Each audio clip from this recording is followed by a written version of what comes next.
কাঁকরোল ভাজা, কুচু কুচু করে পেঁয়াজ দিয়ে কাঁকরোল ভাজা। সোমবারে দিয়ে দিলাম কালো জিরা, আর দিয়ে দিলাম কুচি করে রাখা কাঁকরোল,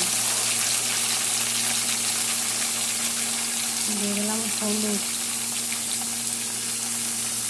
1 চামচ হলুদ দিলাম, আর 1 চামচ লবণ দিয়ে দিলাম, আর একটু দিয়ে দিলাম যদি লাগে।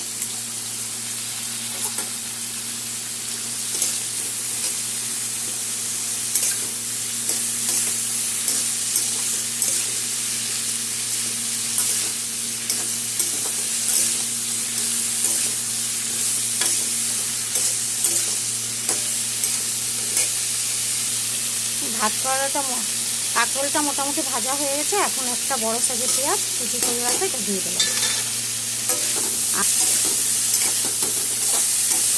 ভাজা যায়, আমি আলু দিলাম না, তোমরা চাইলে দিতে পারো। আর একটু হবে। আমার কাঁকরোল ভাজা হয়ে গেছে, খেতে খুব ভালো হয়। তোমরা চাইলে আলু দিতে পারো, কিন্তু আমি আলু দিইনি। রুটি, পরোটা, ভাত সব কিছুর সাথে খেতে পারবো। লাইক, কমেন্ট, শেয়ার, সাবস্ক্রাইব করে পাশে থাকবে। Thank you.